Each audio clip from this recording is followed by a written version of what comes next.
In 305 CE, Diocletian did something unprecedented in Roman history. He voluntarily stepped down from power.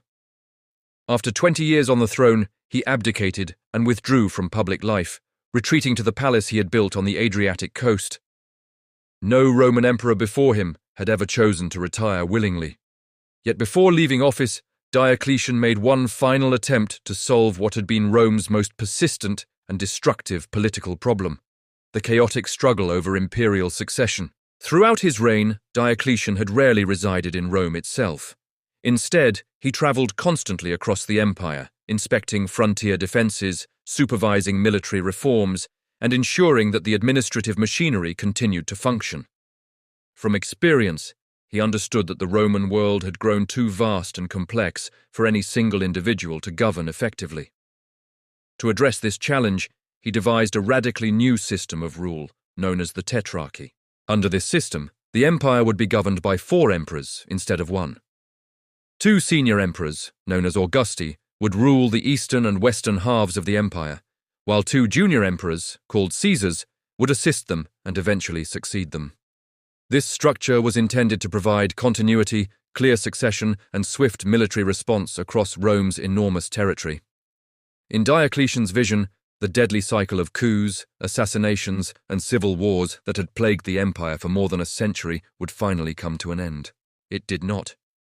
Almost as soon as Diocletian retired, the carefully constructed system began to unravel.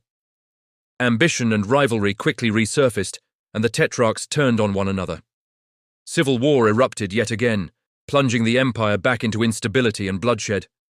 Out of this renewed chaos emerged Constantine, one of the most consequential rulers in Roman history. His significance rests on 3 achievements that permanently reshaped the Roman world. First, Constantine continued and expanded the revival of the empire begun under Diocletian. He strengthened imperial administration, reinforced military reforms, and brought a measure of stability to a state that had spent decades lurching from crisis to crisis.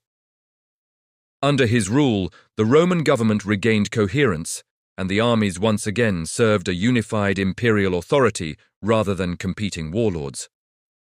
Second, Constantine made a decision that would redefine Rome's political geography. He moved the imperial capital from the ancient city of Rome to a new capital in the east, Constantinople, built on the site of the old Greek city of Byzantium. Strategically positioned between Europe and Asia, the city was far better suited for defense and trade than Rome. Constantinople quickly became the political and cultural center of the eastern half of the empire, and would remain the heart of the Eastern Roman or Byzantine Empire for more than 1,000 years. Third, and most consequentially, Constantine transformed the religious landscape of the Roman world.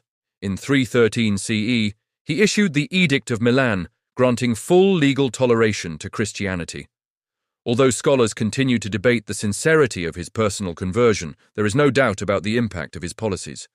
Constantine supported Christian bishops, convened major church councils such as the Council of Nicaea, and raised his sons as Christians.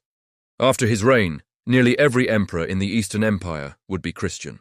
Whether driven by faith, politics, or both, Constantine's embrace of Christianity fundamentally altered the cultural and spiritual direction of the empire.